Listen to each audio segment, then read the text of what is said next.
welcome to A Troubled Share. This is episode 19, and this is a podcast where two comedians try and heal the world by solving one of your troubles one at a time. My name is Johnny Cochrane, but I'm not here alone. I am also joined by someone who is untroubled in the face of trouble. It's Twayna Mayne. How you doing, Twayna? I'm good, Johnny. I liked how you said I'm untroubled in the face of trouble. Off air, Johnny hears me moaning about loads of stuff, but I'm keeping it off the airways and out of the podcast at the moment because I have one major trouble. And if you know me in real life, you know what that is. But yeah, I'm fine. She's Johnny. like a swan, looking graceful, even though there's a lot going on under the surface. Troubled, really, but she would not let you show. She's keeping the veneer cool, calm, and ready to explode on an unsuspected individual. That's how we like it. Twayna, for anyone that doesn't know, we get into some of our troubles first, and I'm going to drop one on you, okay? Today is parents' evening for my oldest. What did the school do to me? They say, right, it's parents' evening, so it's a half day.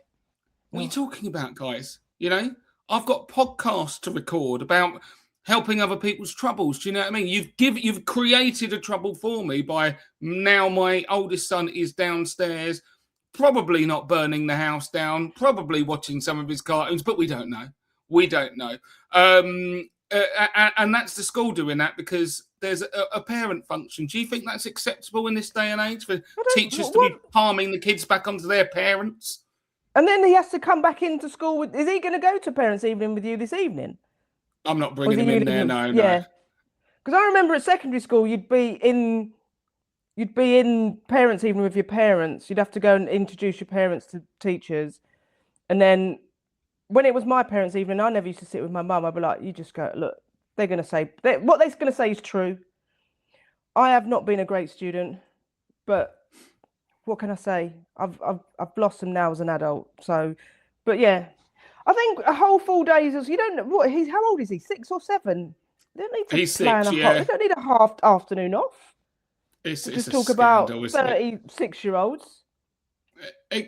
Yeah, not 36-year-olds like mid-30s, as in 30 individual 6-year-olds. They probably are.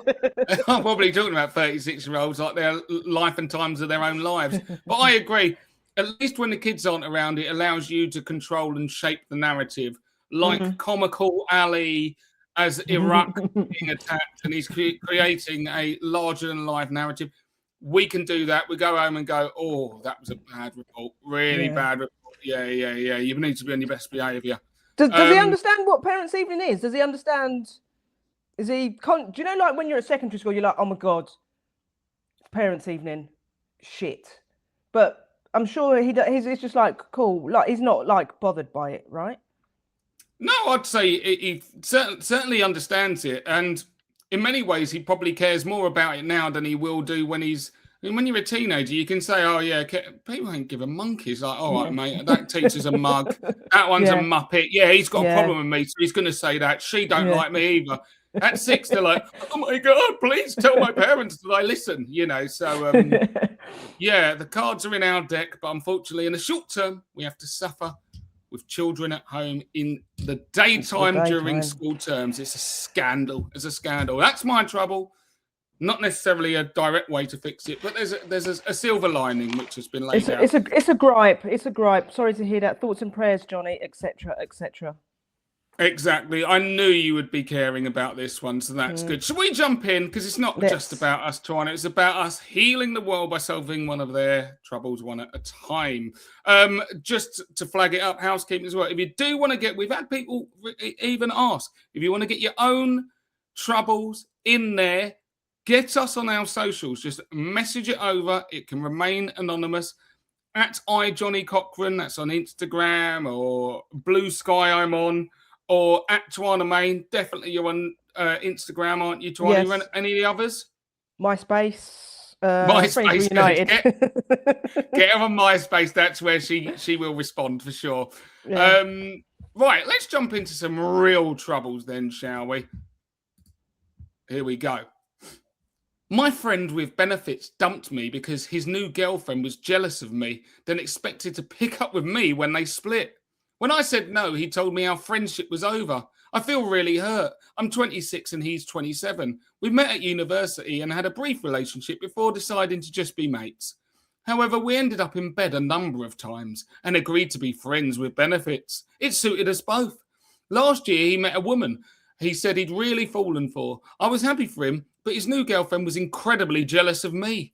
She told him he couldn't be mates with me as we had history. After that, he didn't speak to me for 6 months. When they split, he came back like nothing had happened, assuming we'd pick up our arrangement. I said no, and that I felt disrespected, expecting him to apologise. Instead, he said our friendship was over and told me to delete his number. I cared about him. How do I move on? Twayna. Plan a murder, kill him. He's a serial shagger. He's a dreadful man. This doesn't sound like somebody you want to be in any kind of relationship with, whether it's a friends with benefits type arrangement or anything more serious. It sounds like a dreadful guy, and I feel you're better off without him, love. It's all right. Just move on. You cared. You're going to feel a bit rubbish for a few months, but you'll get over it and you'll find somebody else, somebody decent and somebody who you deserve. Again, it's one of those very rare instances where we look at this in a very different way. Now, I'm going to come at this and say, I don't think the guy's done anything wrong. Anything wrong at all. Now, you look at it and you go, yeah, we were friends with benefits. Everyone who knows what friends with benefits are means you have no kind of hooks into that other person. You're mates and you shag. And guess how long that's going to last? Until someone doesn't want to do it anymore. And if you can sit there and he's been open and honest with you, the only way it would come down badly on him is if he was lying. But he didn't. He said, no, I met someone. I think this could actually be something more. And, you know, with your blessing, he went off and did that. Now, obviously, he's had to burn certain bridges with you because he was trying to make that work. What do you want him to do? He's going to come back and say, yeah, it didn't work out. Do you want to pick this up again? If you don't want to, the thing about better friends with benefits, you can say, guess what? I'm done dishing out those benefits. I'm maybe even done being mates. But the reality is he's just said, okay, got you. You control the way you respond. But he's not done anything dishonest. So I don't think he's not done anything a bit dishonest, but he's just it's like not taking feelings into consideration, is he? The nature of friends with benefits is that sometimes people care, Johnny.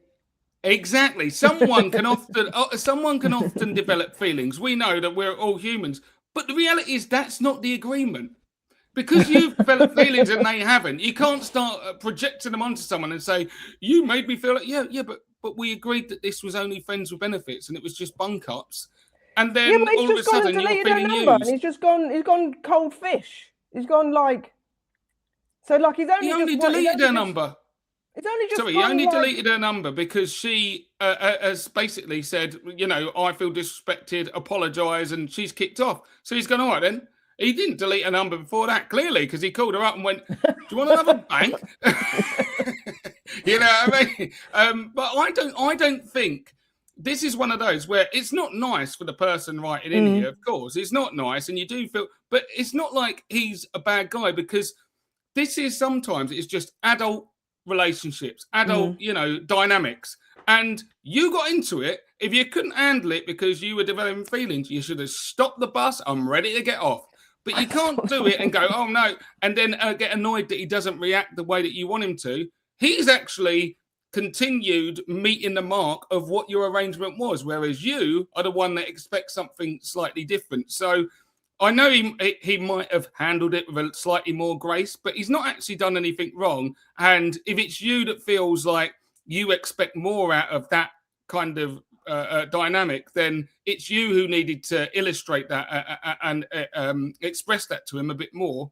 But he's just played the cards he's dealt. And if you don't want to get on that friends with benefits bus back again, then you know, delete the number and move on. Keep it moving. Another friend with a benefit. Yes, exactly. And you know, friends with benefits, you know, it clearly it alludes to some kind of sexual dynamic, but maybe it's someone who's a handyman. You know what I mean? Maybe you get a friend who's a good cook. Like, there can be other benefits that you can get rather than just getting the Disley D off people. You know what I mean? Get some other kind of get some other benefits. Maybe they're caring. Maybe they listen. Who knows? Disley D. I'm just writing that down, Johnny, for future use. Disley D. What's today's date? The 12th of March. Okay, Disley D. 12th of March. A trouble shared. Thank you. Just in case we see that on other people's merch, that's ours first. Thank you. The trouble shared, there we go. Johnny. Yeah, cool. That's very noted. rare that you and I, Twayna, will come at it from different angles, but this one I think we have. We're not necessarily on the same drawing the same conclusion out of this one, but that's what a trouble shared is about: sharing troubles, getting different perspectives. So don't say that this is pre-scripted, guys. No. We'll throw some curveballs at you. We'll disagree occasionally. We'll throw some Disley Ds. All right, on to the next trouble. Here we go. People make me so mad. I'm very tall and large for my age. When someone is rude to me, I ignore them, even though I really feel like smashing their head in. Also, I have bad mood swings and wander around aimlessly. My parents yell at me all the time. What is wrong with me? Just so that you know, I am a 13-year-old girl. Johnny. That little paragraph took so many twists and turns. Just people make me so mad. You know, it's like the ramblings of someone's inner mind. And then full blown, I want to smash people's heads in. Wow. Okay. So it's rare, I would say, that you would hear a 13-year-old girl talk like this, where she might just start going around just smashing people. But this is why I also think it's good to get the full spectrum of humanity, okay? Ladies can be like this as well. Ladies can have this going on. It's not just guys with that pent-up frustration and aggression. I'd love to know how tall she is, to be fair, because, you know, surely once you get past a certain height, I mean... 5'8", I reckon. Does that qualify? I reckon, yeah. I think the average height for a woman is like 5'5". So I reckon if she's taller than like 5'7", 5'8", I reckon that's how tall she is. Most girls are not that tall. So I reckon she's got to be about 5'8", at least.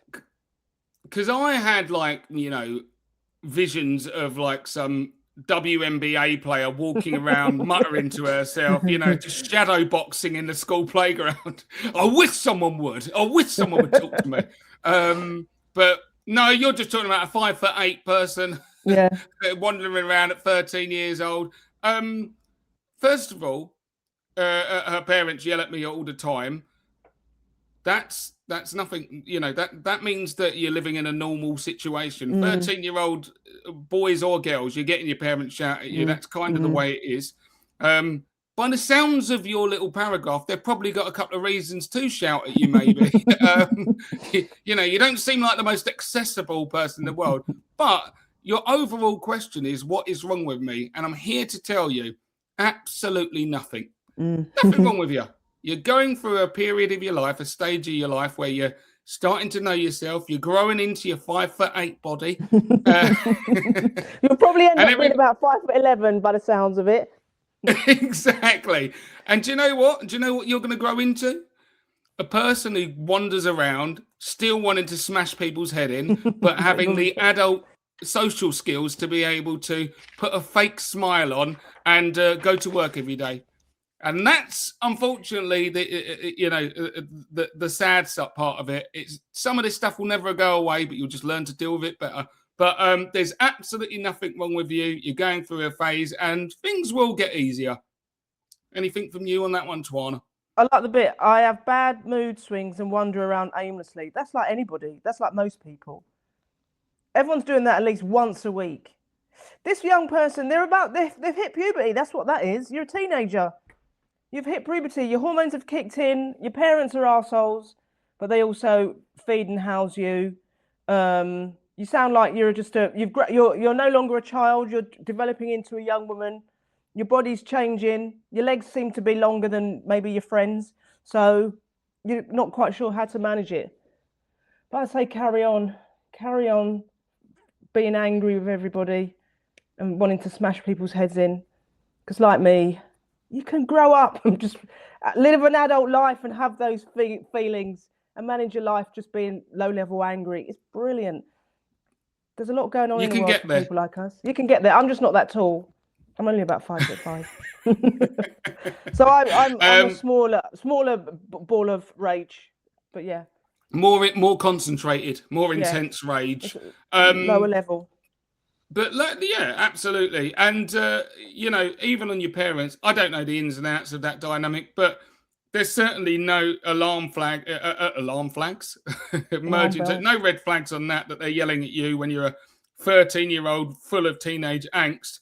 And guess what? When you're older, even though you feel like they are so unfair, you'll probably look back and go, yeah, maybe I wasn't the easiest to deal with, and maybe they weren't as bad as I thought they were. This is all a life process that you're going through, and it does get easier. Once the acne's finished, you start clearing up and going, all right, I might make a go of this life. Don't give up. Don't give up. You will get there. I don't think they accept people in the WNBA at 5'8", unfortunately. That doesn't qualify in my book as very tall, but very tall and large for my age. Maybe Twayna's right. It's 5'8". Should we do another trouble here, Twayna? Do it. Let's jump into it. While I recovered from an operation, I had to move in with my daughter, and now she is taking over. At 79, I may be a bit slower than I used to be, but I'm mentally and physically able. Still, she has told me that I'm not well enough to move back into my flat and says that we must sell it. She's always been so difficult. She's 54 and has never been married. She lived with me until 45, and I forgot how awkward she could be. I want my independence back, but my daughter says that's not possible. She's a social worker, but is the most horrible person I know. She gets in from work and demands dinner. Then by 9 p.m, she tells me I must go to bed. I have to pay for our shopping, and now she wants my bank card, saying it's better that I take care of it. She has stopped me from seeing my friends because they live too far away. I don't like living with her. She's awful. Twayna, what do you reckon about this one? I'm sorry for this 79-year-old person. Move out. Just move out. You don't have to live with your daughter. She doesn't sound like you've said. She's an awful person. She's, you're not a fan of her. You don't have to live with her. Go and live with somebody else. Go live. Just call a taxi and go around to your mate's house and tell her you're not coming back. It's all right. You don't have to live with her. She sounds like she could be possibly a bit of a bully and a bit controlling, and that's not healthy. So I would pack a bag and go. You don't have to be there. If you think you're fit enough and healthy enough and all the rest of it, then off you go. That's my advice. I mean, she's a social worker, and I just kind of feel as a background check before people should be able to become social workers, you should have to speak to the parents and say, can you give me a review on this person? And if they come back with, she's the most horrible person I know, you shouldn't be able to be a social worker. It's just, it's an entry requirement. They don't have to be glowing of you, but the most horrible person I know, and she's going to be put out into the general public to try and manage, extreme social situations. Not right. Absolutely, the buzzwords there, Twayna. Bully and controlling. I mean, the idea that she's got a 79-year-old mum who's living with her in a little flat. You're trying to get her to sell her place so you can control even more. And you're kicking off when your dinner's not on the table when you get in. I mean, she's buying all, and you're making your mum buy all the shopping, and you're trying to take the bank up. No. Off you go. What gets me is the 9 p.m. bedtime. What kind of vengeful? I know when you're a kid, you're like, look, I don't have to go to bed at 9. I don't have to go to bed at 8. When I'm older, I'll pick my own. This woman's clearly been harbouring resentment since she had a bedtime when she was, in junior school. She's like, I'll get you back when you're older. Yeah. Oh, it's 9 o'clock. Better go to bed by the watershed. It's absolutely outrageous. You're a grown-ass woman, and whilst you are fit and able, as you've said that you are, I could not agree more with Twayna. Pack your shit, get out of there, because this does not sound anywhere near like a situation that is going to get better. In fact, I think it will get worse. And if everything you said is as it says, as you say it is, I think you might be right. She might be one of the most horrible people you know. Because how'd you do that to your mum? Honestly, not good. And yeah, if that's your review from your mum, she's awful. Yeah. She's the most horrible person. Why would you want to, like, yeah, you're like, oh, I've moved in. Maybe you're not as mentally and physically able. Yeah, you're still, you know, you've still got a lot of choices. You know, you can live in like sheltered accommodation. There's loads of like, you don't have to give up your whole of your independence, but maybe you can live somewhere where it's supported, where it's a supportive environment. This environment's not very supportive. It's not very friendly. It's hostile. You're living with a bully who's also the worst person you know. There's also a relation. It's somebody. It's your child. So yeah, like Johnny said, get the F out of there ASAP. And maybe get round to one of your mates, because they live far away apparently. Yeah. So she probably won't come and track you down. You know what I mean? And quite clearly, too far away is probably, you know, round the corner. Yeah. Yeah. But yeah, get out of there. Just because she's your daughter doesn't mean that she's not a bad egg. Let's move on. Next trouble. My flatmate's loud sex at all hours is driving me insane. I know everyone complains about who they live with, but it's getting beyond the joke. Whether it's the inconsiderate way he parks his bike in the living room, the constant stealing of my food, or the loud sex at all hours of the day when I'm in the house, I'm at my wit's end. How do I deal with this nightmare living situation without having to move back in with my parents, or worse, grass him up to the landlord? Well, think about it like this, mate. It could be worse. Maybe you move back in with your parents and you're kept up all night with their loud sex, and then suddenly you'll be tail between your legs going back to this guy going, all is forgiven. Yeah, you know, you could grass him up to the landlord, but that doesn't mean that your living situation is necessarily going to get any better. If anything, it could get a bit more tense. It sounds like this guy's a bit of a twat. One thing you could do is, you know, illustrate in the moment, maybe record what you're hearing and then play it and say, this is what I'm hearing, you know, when you're up to all of this stuff. Do you think that's acceptable? However, at that point, you open yourself up to labels of being some kind of perv or a voyeur, which could make your living situations even worse as well. So it's going to be hard to get through to this guy. But the stealing of food as well, it's just, I mean, you can go to him and give him that list and go, listen, you've stole the courgettes. You're banging all hours of the night and I'm hearing it. And what about that bike? Maybe you might have to, maybe you got to teach him a lesson. And that bike that is in the living room, that might have to get, you know, left outside and someone can nick it. Do you know what I mean? You say, look, it's nothing to do with me. It was parked in the wrong place. I just moved it out. That might get his attention. But the reality is, I don't think this is going to knit together nicely, where you guys are somehow going to get it back together and all get on the same page. So I would start thinking about an exit strategy that doesn't involve moving back in with your parents and their loud sex, but maybe is another situation where you can live with other friends or even new people. But it sounds like you've seen enough to know that this is not the right situation. I like how for this person, the two options are moving back home or telling the landlord. It's just like, there's like a million different, like, there's like a trillion different options. I mean, you could move back home, like Johnny said. I mean, how good or bad are your parents? I mean, there's living with your parents and then there's living with your parents. It gets a bit annoying, especially as an adult, especially as an independent adult. Yeah, this guy sounds like it just is a combination of all the worst housemates that you could possibly get. You know, they're selfish, they're stealing food, they're having loud sex. You should maybe knock on the door and go, is this good sex? I can hear you from the other room, but are you actually having as good time as you reckon?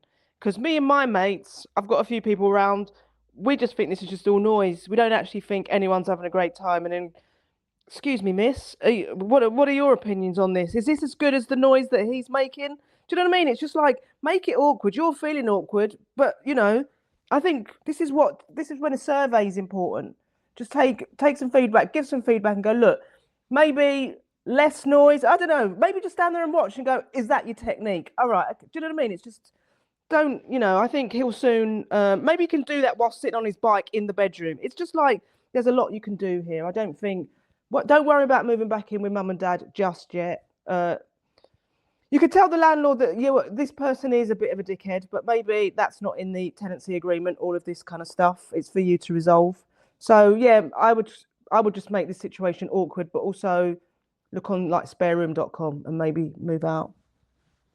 No, a lot of really good recommendations there, Twayna. So turn up outside his room on the guy's bike with a TripAdvisor review saying, how was that sex?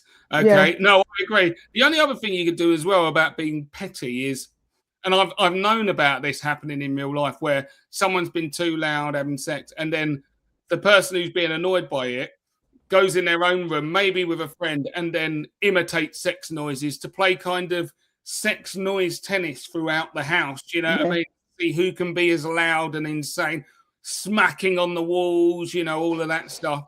The only thing is, if they are legit, then when you come out, you're going to have to somewhat continue the notion that was real. So, you're going to have to ruffle your hair up or something like that, because if you have been slamming a sledgehammer into the wall and screaming at the top of your lungs, if you just walk out and look like nothing's happened, it's going to be, you faked the lot of that, didn't you? You know what I mean? You've been faking. So yeah, commit to it if you're going to do it. Yeah, commit to the bit. Yeah. Or maybe that's what he's doing as well. Maybe he's got someone in there pretending. You know what I mean? You don't know. But either way, I think that, as you said, spare room might be a way of going forward. Right. Next trouble. Reports of a possible World War III are keeping me awake at night. The constant updates of murder and crime makes me feel sick to my stomach, and I dread the news coming on. I'm a 53-year-old man and have 2 children in their teens. I've started to discourage my kids from going outside unless it's daylight, to stay away from big crowds and avoid being anywhere alone. How can I help myself get past this? What do you reckon, Twayna? Well, World War III. I mean, it started. I'll say that. It does feel like it started. As of recording this in March, it does feel like we are in something. The world does feel very more violent and chaotic than it did maybe, let's say, a couple of years ago. But, you've got to live your life. You've got to let your kids live their lives. You can't just keep them in and not let them go out, because that's going to make them anxious. It sounds like you're anxious about this, and maybe you need a bit of reassuring. And so thanks for getting in touch with the Troubled Shed, because we are the people for this. Chill out, mate. It's all right. It's going to be all right. It is scary, but it is going to be all right. I'm saying that now. It's probably like in 6 years' time when we're all fucking got no electricity. It's all just like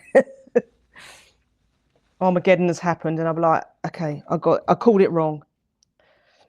What are you going with, Johnny? I couldn't agree more, Twayna. I couldn't agree more. You're anxious, you're scared, and you've come to the right place. We're here to help. So basically, you don't want your teenagers to go out in public for fear of what might happen during World War III. But the reality is weaponry is so sophisticated now, they could drop a bomb on your house and eviscerate you and the whole town in one go. You wouldn't even know what's happened. So don't panic about things. It'll all be over before you even realise. And that's what we're here to do. We're here to calm nerves down. But yeah, definitely don't keep your teenagers in. There's no way you could protect him if there was any kind of hardware being launched our way. You probably wouldn't even know.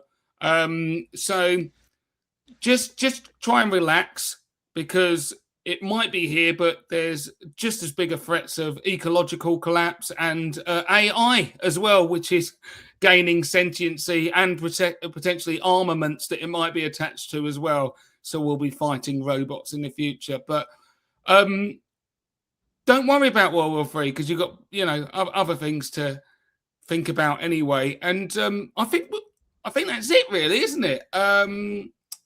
What else? But also, like, maybe watch. Listen, is Love Island still on? Maybe you could watch Love Island. Still be on. But the thing is,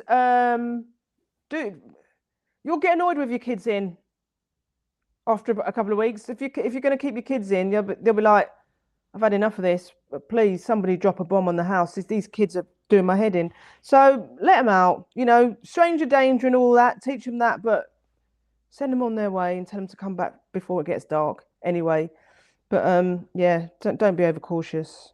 Like Johnny said, Indeed. You won't know it's what's hit you because, yeah, this new world order that we're living in and all the modern weaponry. Yeah. Yeah, just relax into the fact that you and your family might be wiped out by a missile directed by a cabal of paedophiles that are running the world. Yeah. And at that point, you know, it's time for ice cream. Relax, guys. Plenty to enjoy. No, do you know what? On a serious one, there's plenty to be kind of worried and anxious about it. But I do also think that this is partly down to the approach, you know, that we all take in life. There are certain things that are out of our control. All that you can do if you want to feel like you've got a little bit more control is start to maybe join some collectives, some kind of, you know, community focused like protests to be able to lobby your governments to resist this lurch towards war. You'll realize that there's a lot of people with similar fears, and certainly the younger generation who have not grown up with the same belief that there's safety promised to them as they get older.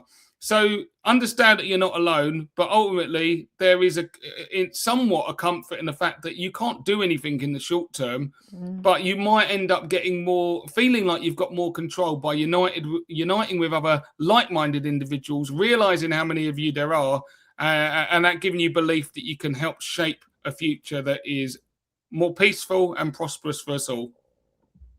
So there we go. Trouble sorted out. Last one, Twayna. Here we go. Last trouble. I'm in a wonderful relationship with a lovely woman. She's always been very open and honest. And early on, she revealed that she keeps in touch with an ex-boyfriend and would like him to stay over at times. I'm assured it's platonic and I do trust her. However, the thoughts of having an ex sleepover makes me very uncomfortable.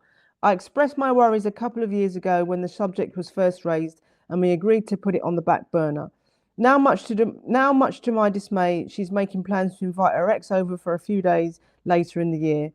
As a compromise, I suggested he might stay at a hotel instead, but this idea was not well received. Apparently, due to the free and easy arrangement they've had over the years, she's concerned that he will feel snubbed by this change of circumstances. Please, can you give me some advice towards solving this dilemma? Well, this is a non-specific situation in the sense that, you know, there's not one line fits all for this situation. It really comes down to how serious they were as exes, in my opinion. Because I've had exes where it would not matter if I saw them again. There's just nothing there on that front whatsoever.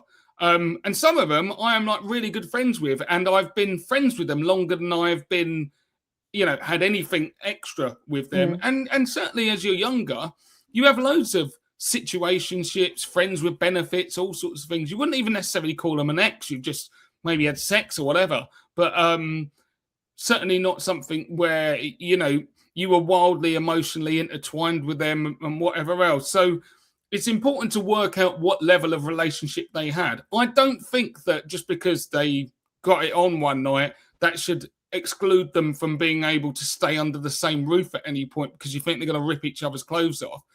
But on the same note, if this was an ex where it's like, yeah, we were together for 4 or 5 years, kind of just agreed to go our separate ways, then yeah, I'd probably say no, I'm not comfortable with you guys staying alone together because you never know when it might rekindle a little bit. The sparks might fly and all of a sudden it's, oh, we didn't realize it was happening. So I don't think this person's being irrational for jealousy, but it would really depend on how essentially you might need to get a graph out and just get them to plot a point on how many shags they've had.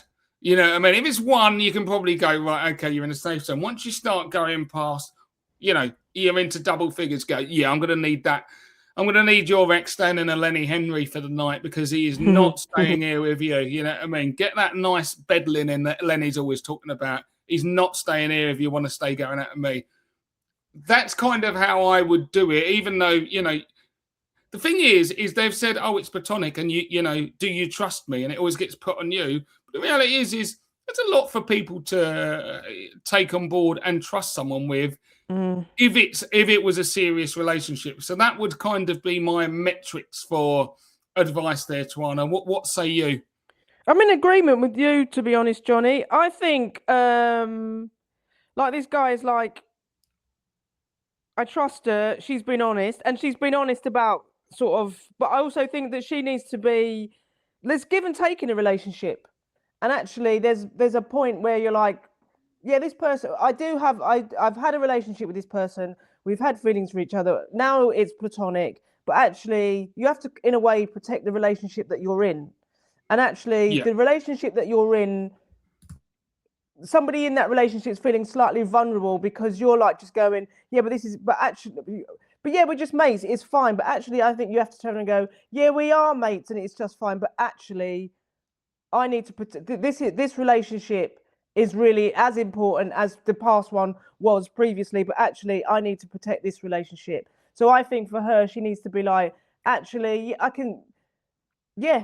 I think it's more important that I do see my old friend, but actually he should stay somewhere else because I think it's important for us. Like, I'm not gonna do anything. It is platonic, but actually, my relationship now that I am in with you is more important than this strong friendship. Do you know what I mean? Because I'm not saying there's more to this, but I do actually think you need to protect the relationship that you're in. Yeah, I completely agree. And the difference is you might have had him stay at your house when you weren't in a relationship, but guess what? Your situation's changed, so you might want to play it a bit differently. And if your boyfriend was being like, you can't see him anymore, I might have sympathy with the person writing in here, saying like, oh, it feels like a bit controlling, but it's not saying that, but he doesn't want you sleeping in the same, you know, abode unaccompanied. And I think that's fair enough. I think he's being really reasonable as well. I think he's being reasonable in this. It's kind of, I think there's, like I said, there's like give and take, and sometimes there's a point where you're like, I'm not gonna, you can't just treat it like you've got to look after people. Do you know what I mean? You've got to like protect stuff and just be like, yeah, but he's just a pal, and make you feel like a dickhead for just going. But I'm not going to do anything anyway. It's like, I never said that you were, but I just think this is a bit weird. So yeah. And even then, like, you know, you pay for the hotel, guys. You pay for the hotel, then the ex is not going to feel weird. And if she don't want to pay for it, then maybe you don't want to see him enough. The ex should turn around and go, I think it's weird for, like, not like I think it's weird, but actually I think it's perfectly fine that I just stay around the corner. Yeah. Like, the ex should be like, why am I not coming to stay with you? Like, just like, no. The ex should be like, your situation has changed. You're in a relationship with somebody else. You've got your own home together. I'm not going to come into that. Like, I can come into that home for dinner. I can come around for drinks. But I'm not going to come and have a sleepover. Exactly. I can stay around the corner. We're all fine because we've all moved on. And moving on sometimes is just sleeping in a Premier Inn. Yes, it is. It is. Get the Lenny out and crack on with your life. And we've done it again, Twayna. 6 troubles lined up, all of them knocked out of the park. Will they thank us? We don't know.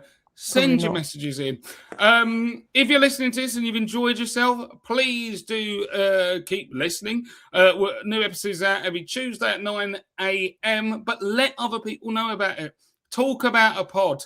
If you want it to, you know, keep being here in 3 years' time, talk about it, share it with others, let people know.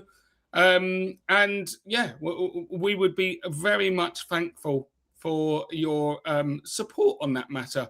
Apart from that, we'll be back with more troubles to be cleared up in our next episode, which, as I say, will be out next Tuesday. So all that's left for me to do is say, a trouble shared is a trouble halved. Bye-bye.